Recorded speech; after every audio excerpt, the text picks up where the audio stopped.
텐데 첫 번째 토론 주제가 나사 3I 아틀라스 소행성 충돌 사기. 음, 실제적으로 근데 나사의 제트 추진 연구소에서 보게 되면은 3I 아틀라스가 10월 29일 태양을 지날 때 동력 기동을 수행했다고 확인을 해줬어요. 그러니까 여기에 나온 건 누구 뭐 로브 박사인가 이 사람이요. 로브 박사가 막 우기는데 나사가 뒤에서 서포트를 해주고 있는 형식입니다. 예. 그래서 이거에 대해서 좀 알아보기 위해서 먼저 해외에 나온 기사를 좀 소개시켜 드리고 그 다음에 토론을 보시면 더 이해가 잘 될 겁니다. 제가 계속 얘기해서 좀 죄송하지만 이 기사는 먼저 좀 소개를 시켜 드리겠습니다.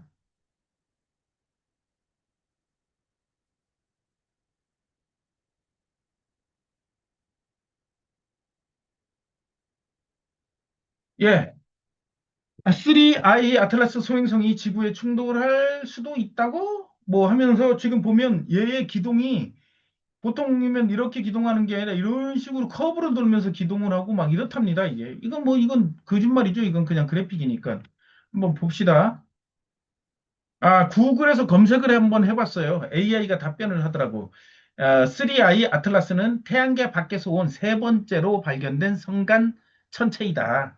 첫 번째가 뭐, 오umuamua 있고, 뭐, 그다음 두 번째가 뭐 있고 하는데, 그래서, 인터스텔라 인터루프라고 얘기하고, 아틀라스라는 거는 이 천체를 발견한 망원경 프로젝트 이름이에요. 아틀라스. 칠레에 있는 천체 망원경 이름이 아틀라스입니다.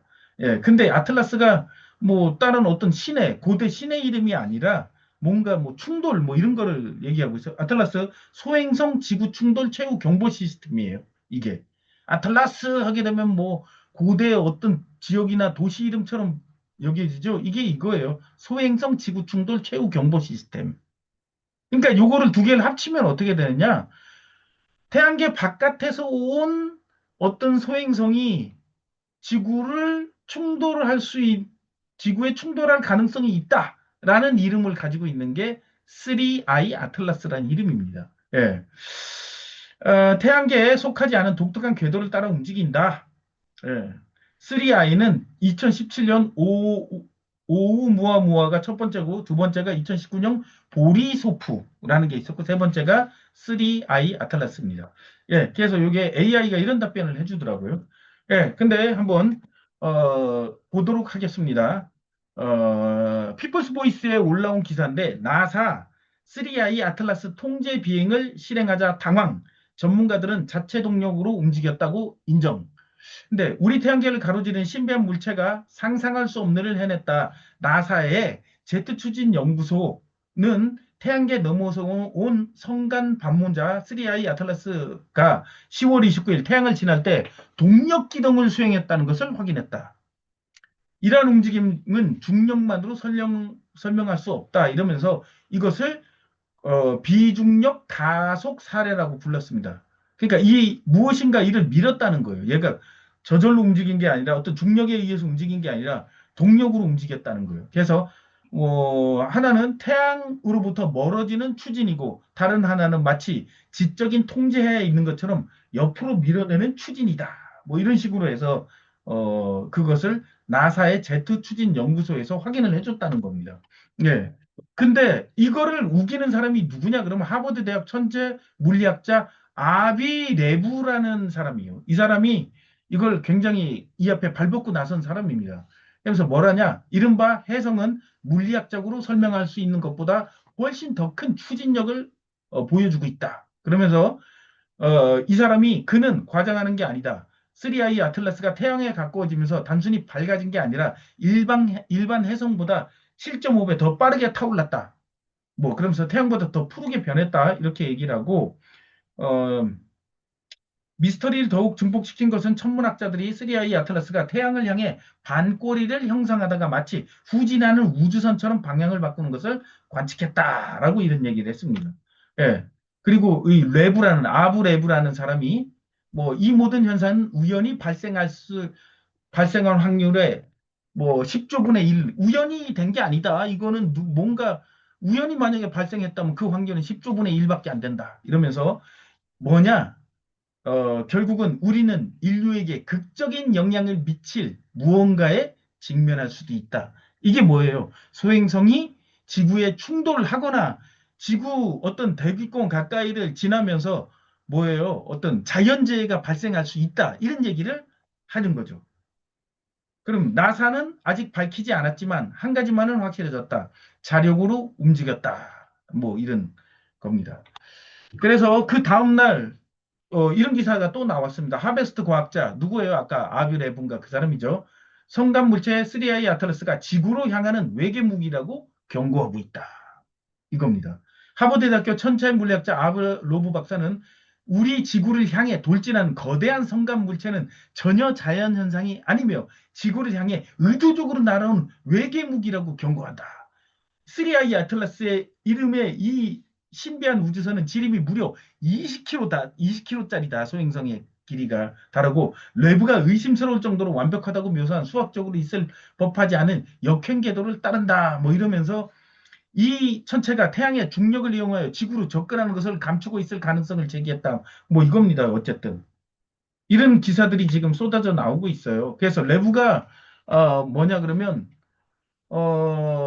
이 3I 아틀라스가 불안한 이상 현상들이 나타났는데 어떤 게 나타났냐? 부자연스러운 궤도.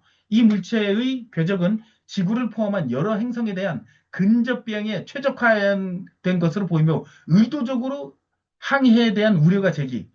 그러니까 의도적으로 지구 쪽으로 막 지금 향해서 오고 있다. 이걸 이렇게 우기는 거예요. 그다음에 블랙스완 사건. 외부는 인류가 겉보기에 자연스러운 우주 방문자가 적대적인 의도를 숨기는 트로이 목마 시나리오의 가능성에 대비해야 된다. 그러니까 사실 이게 뭐냐? 인공적인 게, 그 행성이 진짜 행성이 아니라 인공적인 게 오는데 우주선일 수도 있다. 이 지구에 적대적인 생각을 품고 누군가 오고 있다라고 또 이런 그 프로파간다를 퍼뜨리고 있습니다. 그 다음에 종말론적 유사점.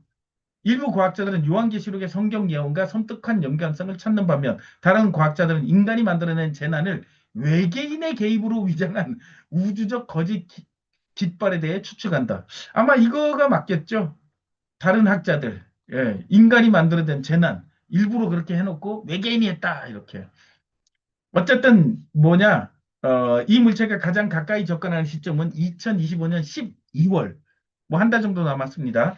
이지만 중력 변화로 인해 감지되지 않은 채 경로가 변경될 수 있으며 잠재적으로 지구에 엄청난 충돌이 일어날 가능성이 있다라고 지금 이런 일들이 이건 그냥 뭐 그냥 넘어갈게요. 시간이 많이 지나서 예, 이런 식으로 그래서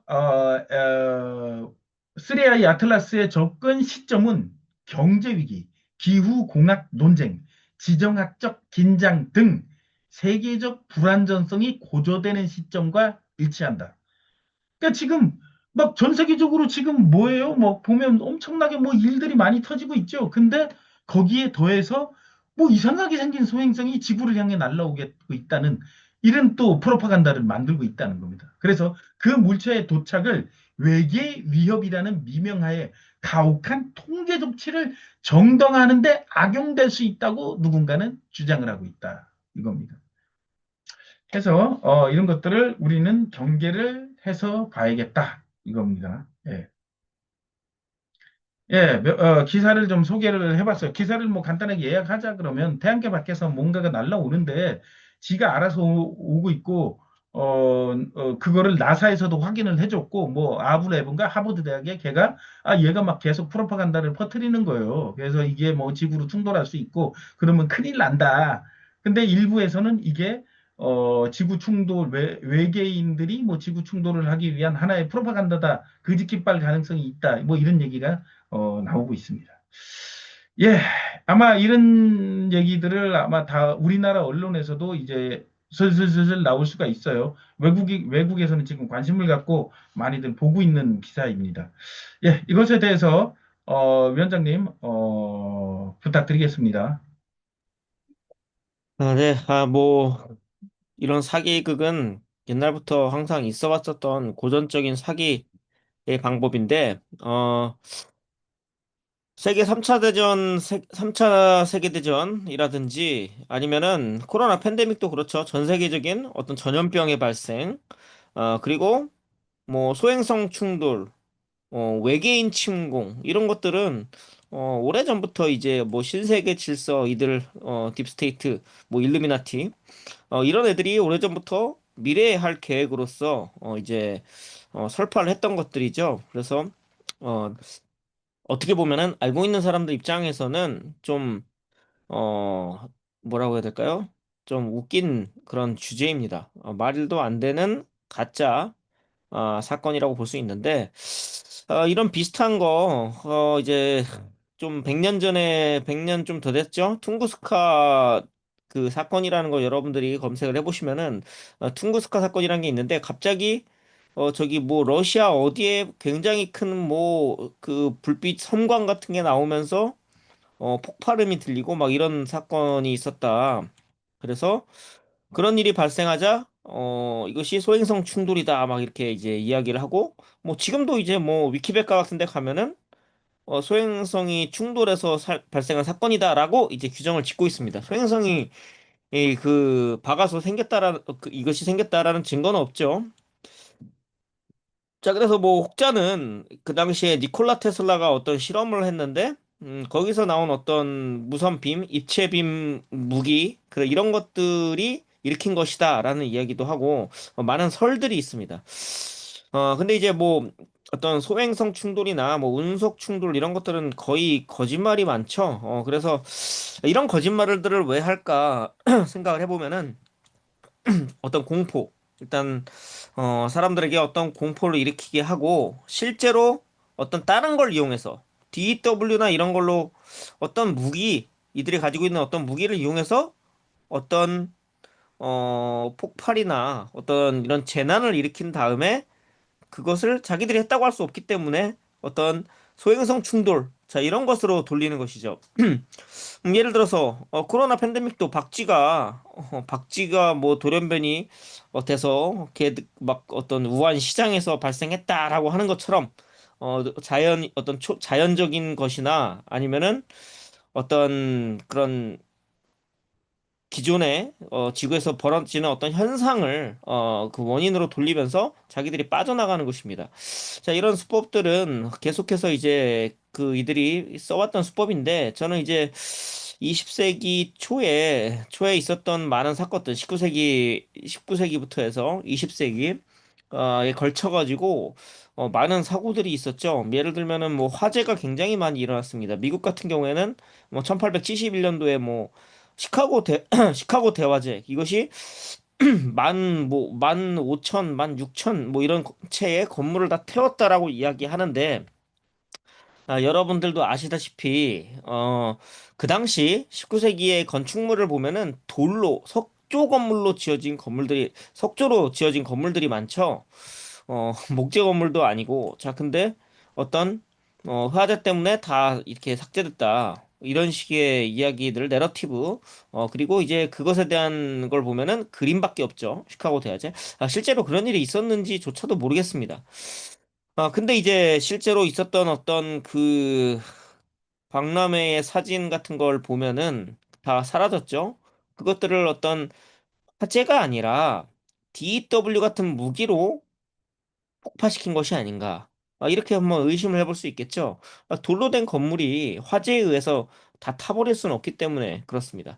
자, 그래서 이들이 그 지금 어떤 공포 이벤트를 하려는 이유가 뭘까? 이런 걸 곰곰이 생각해 보면 이들의 가지고 있는 어떤 달러를 이용한 패권, 이것이 무너지고 있는 것과 관련이 있다. 저는 이제 그렇게 보고 있습니다. 달러 패권이 무너지는 것 이들이 바란 것 아닌가? 이들은 달러 패권이 무너질 것 알고 있었죠, 당연히. 달러라는 것을 계속 찍어내면서, 갚을 수 없는 부채, 그리고 이 부채를 기반한 경제가 구축이 되면은 이것은 어느 순간, 이것을 더 이상 돌려막기 하지 못할 때에 와르르 무너질 수가 있습니다. 이들이, 그런 시기를 아마 계산도 했을 것이라고 보긴 합니다. 자, 그런데 이런 상황에서 만약에 달러가 무너지면서 모든 나라의 경제가 한 번에 무너지냐? 그렇지 않게 돼버렸죠, 지금 상황이. 브릭스 국가들.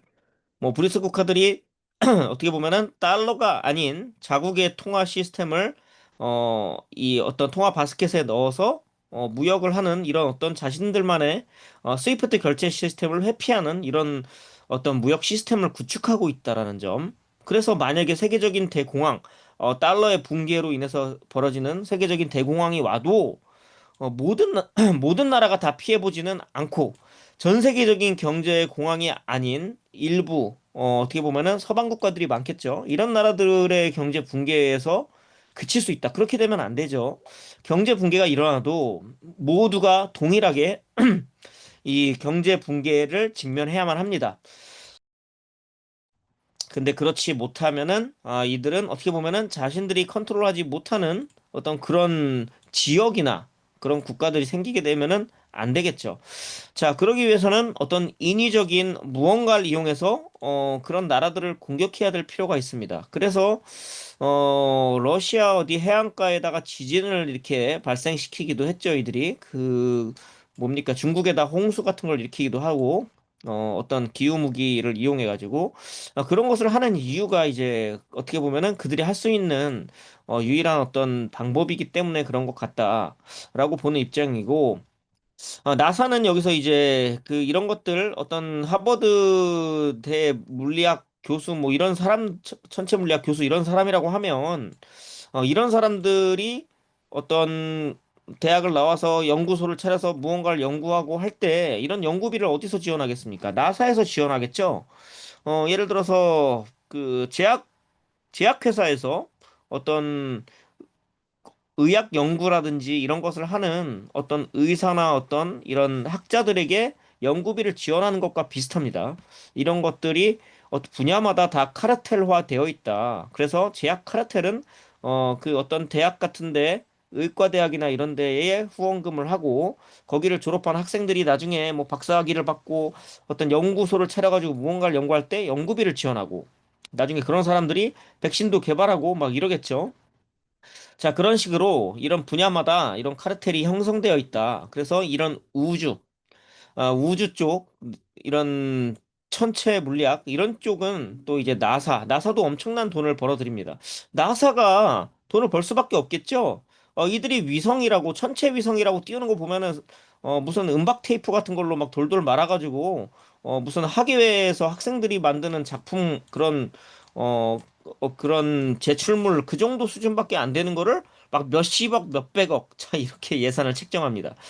날로 먹겠죠? 그 뭐 100만 원도 안 될 것 같습니다. 제가 봤을 때 그들이 위성 천체 궤도 위성이라고 주장하는 것들 보면은 약해 빠진 이런 그런 어떤 플라스틱 이런 골조에다가 은박지를 막 감아가지고 막 그럴듯하게 번쩍번쩍하게만 만들어 놓는데 그 원가는 굉장히 저렴할 것이라고 봅니다. 하지만 그것을 이제 위성이라고 얘기하면서 몇백억을 이제 뻥튀기 하기 때문에 엄청나게 남습니다. 뭐 제약회사보다도 더 많이 벌 거라고 저는 보고 있습니다. 그래서 뭐 나사의 좀 고위급 직원들 보면은 다 이제 슈퍼카를 타고 다니죠. 돈을 굉장히 많이 벌어들이는 한마디로 말해서 그 완전히 허공에서 그 헤엄치는 그런 식으로 돈을 쓸어 담는 조직이 바로 나사인데 계속해서 이런 어떤 사기를 쳐가지고 이것들을 막기 위한 어떤 망원경이라든지 아니면 여러 가지 뭐 이런 예상 같은 것을 또 편성하겠죠. 미국 내에서. 그래서 미국 국민들의 세금을 가지고서 이들이 계속해서 이런 사기를 친다. 그리고 이제 가장 중요한 것은 공포입니다. 공포. 이들이 이제 공포를 이용해서 통제를 하죠. 소행성이 충돌한다 하면서 계속해서 사람들에게 우리가 살 날은 얼마 남지 않았다. 지구의 종말의 날이 온다. 자, 이런 식의 이 내러티브를 계속해서 사람들에게 쏟아내면은 사람들은 공포에 질리게 됩니다. 자, 그러면은 그 공포에 질린 사람들에게 무언가를 요구할 수 있습니다. 그렇겠죠? 외계인이 쳐들어온다. 우리 모두 이 전 세계의 군대를 합쳐서 연합 군대를 만들자. 이런 걸 이야기한 게 누굽니까? 레이건 대통령이 1984년인가 3년인가 막 그때 그런 이야기를 막 했습니다. 외계인이 침공하게 되면은 전 세계 연합 군대를 만들어서 대항해야 된다. 막 이런 이야기를 막 했는데 자, 이것은 이제 신세계 질서, 단일 세계 정부, 그리고 이런 것들과 모두 연관이 있었다라는 것을 이제 우리가 알아야만 합니다. 이 나사와 이 우주 사기가 이제 가장 판을 쳤던 게 소련과의 어떤 우주 체제 경쟁이 벌어졌었죠. 냉전이 한창이던 그런 뭐 60년대부터 해서 70년대 막 이렇게 계속해서 막 인공위성을 네가 가고 네가 달을 먼저 갔다 어쩌다 이렇게 체제 경쟁을 하면서 이제 어떤 우주 이런 내러티브를 만들었는데 그러면서 이 나라들이 남극 조약 같은 것을 또 맺습니다. 그럼 뭐 비슷한 시기에 좀 더 빠른가 느는가 모르겠는데 제가 알기로는 뭐 60년대인가 70년대인가 그때 남극에 이제 어떤 나라들의 십몇 개국 그런 나라들의 군대들이 주둔하고 이제는 남극 바깥의 세상에 못 가게 하기 위해서 거기에 남극의 군대를 주둔하게 되죠. 그리고 이제 1988년도에 이제 나사의 문서에 보면은 내부 문서에 보면은 이제 지구는 플랫하고 평평하고 자전하지 않는다. 논 로케이티드 뭐 이런 것이 나와 있었는데 이제는 지구 그 지동설이 이제 마치 원래부터 과학적으로 입증된 것처럼 이제 사람들에게 설파하기 시작했습니다. 그리고 갈릴레이도 이제 나중에 이제 조작한 거죠. 갈릴레이가 무슨 지구는 그래도 돈다 뭐 이런 말을 한 적 없습니다. 전혀 역사적으로 입증되지도 않은 말을 프로파간다를 위해서 이제 사람들에게 이제 홍보를 했습니다. 자, 그래서 지금에 이르렀는데 이것이 저는 1945년도에 이제 리셋이 되어서 나사가 생기고 나사가 1948년인가? 하여간 그 2차 대전이 끝난 즈음에 생겼습니다. 나사가 생기고 유엔이 생기고 나토가 생기고 그리고 세계은행이 생기고 IMF가 생기고 지금의 이 질서가 2차 세계대전 이후에 그 세계대전 이후에 생긴 이들이 만들어 놓은 어떤 거짓된 그런 거짓된 어떤 세계관과 역사관 그리고 이론을 바탕으로 해서 만들어진 것이다. 그 전에 그 전에는 어떤 이해 충돌 같은 것이 있긴 했었겠죠. 하지만 19세기는 완전히 다른 세상이었다. 우리가 배운 그 세상과는 다르다. 저는 이렇게 봅니다. 록펠러가 언제 만들었습니까? 의학을 정립하고 교육을 정립한 게. 그게 1900년대 초반입니다. 그래서, 그 미국의 의사협회, 그리고, 교육위원회 같은 것을 이제 카네기 재단하고 같이 이제, 설립하면서 이 교육과 의료를 완전히 장악하죠. 그들의 금권을 이용해가지고. 그래서 우리는 지금까지도 거짓된 세뇌 교육을 받고 있다. 모든 분야에서. 뭐, 이 천체 물리학뿐만이 아니죠. 의학도 그렇고, 뭐, 역사도 그렇고, 이제 모든 것이 거짓으로 점철되어 있는데, 사실 지금은 이제 너무나도 어떻게 보면은 인터넷의 발달, 자, 이런 것으로 인해서, 사람들의 어떤 사람들에게 어떤 내러티브를 주입하는 게 좀 어려워졌습니다. 그래서 이들은 AI를 선점했죠. AI를 선점하면 어떤 효과가 있느냐? 사람들이 지금 궁금하면은 인터넷에 쳐보고 챗 GPT에게 물어보고 네이버에 그냥 쳐도 AI가 먼저 답변해 주는 것이 가장 위에 올라와 있습니다. 상단에 있습니다. 그 밑에 내려야지 뭐 카페 글이 나오고 블로그 글이 나옵니다. 사람들이 가장 먼저 뭘 보겠습니까? AI가 먼저 이렇게 그 어떤 사건이라든지 어떤 그런 명제에 대한 해석을 해준 걸 먼저 보겠죠. 근데 이 AI를 프로그램한 그런 그 사람의 말을 따르겠죠, AI가. 예를 들어서 록펠러가 나쁜 놈이냐 하면은 록펠러를 추종하는 어떤 무리 아니면 록펠러 재단에서 이것을 프로그래밍 했다라고 하면 록펠러 나쁜 놈이라고 하겠습니까? 그 AI가? 록펠러는 기독교 뭐야 충실한 뭐 기독교 청교도 신자로서 엄청난 기부금과 뭐 11조를 했고 어 능력 있는 사업가로 어쩌고저쩌고 그렇게 하겠죠. 그것이 진실입니까? AI가 그렇게 말한다고 해서? 그게 아니죠. AI를 선점해서 어떤 내러티브를 장악할 수 있다. 사실 둥근 지구도 그런 것이다. 이들이 선점하지 않았습니까? 이들이 선점하고 시스템을 만들어 놨습니다. 정보 방위도법 지도.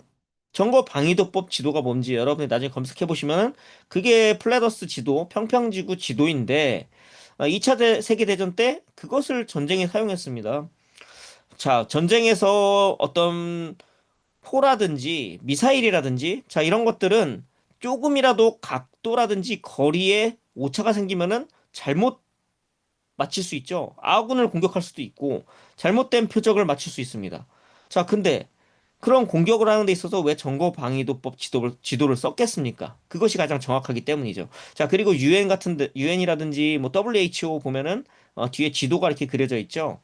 1945년도에 이들이 리셋을 완성하면서 이런 지도들을 각 국제기구들의 어떤 로고 안에다가 숨겨놓은 것입니다. 자기들은 이것을 알고 있지만 너네들은 우리가 가르치는 거짓을 믿어라. 이런 식의 어떻게 보면은 히든 메시지인 것이죠. 자, 그래서 이런 소행성 충돌은 실제로 벌어질까? 이건 좀 회의적입니다. 실제로 어떤 소행성 충돌 같은 것을 일으킬 수 있겠죠. 이들이 어떤 무기를 이용해서 DW 같은 입자 빔 무기 같은 걸로 충돌을 일으킨 다음에 소행성이 충돌해서 뭐 엄청나게 많은 퉁구스카 폭발 때도 그랬습니다. 그때 엄청나게 많은 뭐 가축들 뭐 1,500마리 뭐 소가 죽었다고 했나? 막 그런 일들이 있었는데 사람한테 하긴 좀 그렇고, 뭐 이런 어떤 평야지대나 초원지대에서 엄청난 피해를 준 다음에, 그 다음에 어떤 공포를 일으킬 수 있죠. 어떤 공포를 하겠습니까?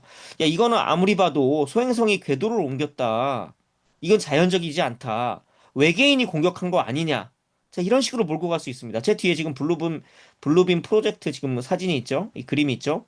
자, 외계인 공포를 일으키면은 뭘 할 수 있습니까, 여러분? 외계인 침공을 한다라고 하면서 사람들을 어떤 하나의 깃발 아래 모이게 할 수 있죠. 나토 밑으로 모이게 할 수도 있고, 아니면 뭐 UN 밑으로 내리게 할 수도 있습니다.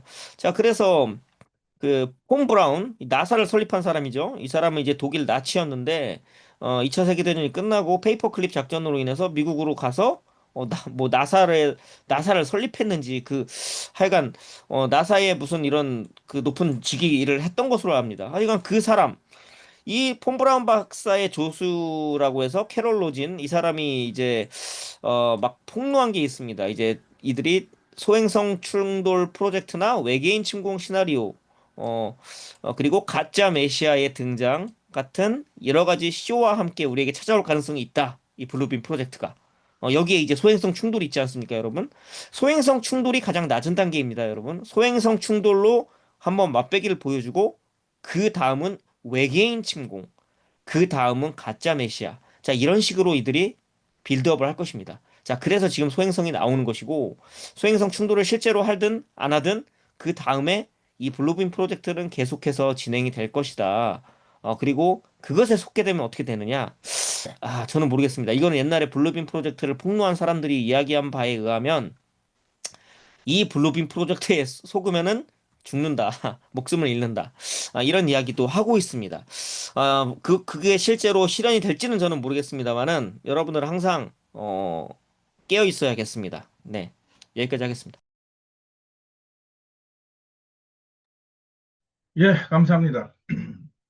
이들은 먼저 이렇게 프로파간다를 만들죠. 뭐 소행성이 이렇게 오고 있고 자체 동력으로 움직이는 듯하다. 예, 어떤 중력을 무시하면서 지금 제 뒤에 그림을 보게 되면 3i 아틀라스라는 것이 이 그림을 보면 이렇게 회전을 그리면서 이렇게 움직입니다. 이런 것들이 어, 뭐 어떻게 그게 자연스럽지가 않죠. 그러면서 이거 얼마든지 그 방향을 바꿔서 지금은 이제 그 지구를 좀 멀리 떨어져서 이렇게 갈 수 있다 이렇게 얘기하는데 방향을 바꿔서 지구로 충돌할 수 있는데 그냥 단순한 소행성이 아니라 외계인의 어떤 그 어떤 그들이 타고 있는 어떤 비행체가 아니냐 이렇게 막 이렇게 얘기를 합니다. 그러다 보면 뭐 결국에는 이런 걸 이용해가지고 뭔 일을 벌일 것 같은데 가만히 보면 이게 세 번째 그 뭐냐 지구 태양계 바깥에서 왔다고 얘기를 해요. 오umuamua 그다음에 뭐 아까 무슨 푸인가 이렇게 해가지고 이번 것도 그냥 지나갈 수 있겠죠. 지구를 다행히 뭐 비껴서 지나갔다. 근데 보게 되면 2017년도에 오umuamua 그게 오고 2019년도에 또 뭐가 오고 그다음에 또 몇 년 만에 3i 아틀라스가 이렇게 왔다고 얘기하죠. 그러면 그 다음에는 또 몇 년 후에 또 온다고 할 수가 있어요. 지금 그렇게 블루빔 프로젝트를 지금 당장 실시하기가 힘들 수도 있어요. 얘네들은 지금 상황으로 봐서는. 그렇지만 여기에서 어떤 공포를 조성을 하고 나중에는 몇 년 뒤에는 전 세계 사람들이 다 디지털 아이디도 다 받고 뭐 어떤 그 지금은 세계가 어떻게 나눠져 있냐 그러면 글로벌 사우스와 글로벌 노스로 이렇게 나눠져 있습니다. 그래서 글로벌 노스는 미국과 유럽을 중심으로 해가지고 뭔가 일을 꾸미고 있고 글로벌 사우스는 중국이 중심에 있어요. 그리고 러시아가 있고 그래서 그들이 아프리카나 뭐 남미나 이런 곳에 그 뭐 브릭스니까 거기에 그 영향력을 끼쳐가지고 결국에는 글로벌 사우스와 글로벌 노스로 이렇게 나눠져서 양극화 체제가 이렇게 이루어지고 있고 이 양극화가 된 곳에서 자기네들 시스템에 맞춰가지고 디지털 아이들을 각자 자기네들 방식대로 이렇게 나눠주고 있습니다. 근데 결국에는 이걸 하나로 합쳐야겠죠. 그럴 때 그 시점에 다시 한번 외계 행성 타령을 또 할 수 있다는 얘기예요. 지금은 아 얘네들이 자주 온다. 자주 이런 게 온다고 얘기를 하는 거지만 뭔가 두 개 양극화됐을 때는 이게 영원히 이렇게 가지 않는단 말이에요. 이걸 합쳐야 되는 시점이 올 텐데 그때 한번 더 그때는 정말 리얼하게 하겠죠. 블루빔 프로젝트를 이용해 가지고 그런 것들을 하기 위한 어떤 포석이 아닌가 이렇게 생각이 듭니다. 그리고 그들이 나사라든지 이들이 주류 언론에서 얘기하고 주류 교육에서 얘기하는 이런 우주관을 이렇게 보게 되면은 좀 의심이 드는 게 많아요. 첫 번째가 저는 뭐 다른 거는 의심스러운 것보다 달을 오늘이 그 뭐 슈퍼문이 뜬다고 얘기를 합니다. 10시 19분인가? 여러분들 이제 방송 끝나면 밖에 나가가지고 달 한번 보세요. 슈퍼문이 몇 년 만에 뜬다 이렇게 얘기하는데 달은 그들이 얘기하기로 한번 찾아보세요. 36만 킬로에서 40만 킬로미터 떨어져 있다고 얘기를 합니다. 지구가 어떻게 뭐 공전하고 자전을 하느냐에 따라서 그게 조금씩 그 거리가 달라지는데 36에서 40만. 근데 육안으로 딱 보면은 막 그 안에 그냥 제 눈이 그렇게 좋지 않은데도 보면 막 뭐 안에 뭐 이것들이 보여요. 뭐 분화구까지는 아니지만 막 그게 과연 40만 킬로미터 떨어져 있는 그게 그렇게 보일까요? 근데 가만히 생각해 보세요. 하늘에 캠트레일을 많이 뿌려놔도 보입니다, 그게. 정말 막 하늘에 그 먹구름이 끼지 않으면. 캠트레일 많이 뿌려놔도 달은 뭔가 LED 켜놓은 것처럼 잘 보여요. 그럼 과연 그게 40만 킬로미터 떨어져 있는 어떤 천체인가? 의심스럽다는 얘기죠. 근데 만약에 그들의 말에 맞다고 해서 어떤 뭐 대륙권부터 대기권을 다 뚫고 그 40만 킬로미터 위에서 달이 존재하는 게 마치 LED가 켜진 것처럼 잘 보이는데 달은 지금 서울에 나가서 보세요. 별은 안 보여, 별은. 별은 안 보이고 달만 LED 켜놓은 것처럼 이렇게 잘 보인다? 좀 그런 걸 보면 굉장히 뭔가 의심스러워요. 예. 근데 사람들은 달을 딱 보면 아 달이 밝다 몇 년 만에 슈퍼문이 떴구나 이러는 거지 그게 40만 킬로미터 떨어졌다는 거에 대한 의심을 하지 않는다는 거죠. 그만큼 전해가 돼 있다는 겁니다. 예. 어쨌든 첫 번째 토론은 뭐 어떤 그들이 이런 그 소행성을 뭐 어떤 지구 충돌이나 태양계 밖에서 들어온 것이 지구에 위협을 가할 수 있다는 그런 프로파간다를 만들고 있다. 이런 얘기를 이렇게 좀 여러분도 좀 알았으면 하고 토론 주제를 이렇게 삼았습니다. 근데 제 개인적인 생각엔 이번엔 그냥 빗나가고 나중에 전 세계가 두 개의 그 다극화가 됐을 때 이걸 하나로 사람들이 공통된 위험, 지구가 위험한 공통된 위험에선 하나로 합치자고 할 때 그때 다시 제대로 된 걸 써먹지 않을까. 그러면 네 번째, 다섯 번째 뭐 이런 생각을 좀 하게 됩니다. 예. 추가적으로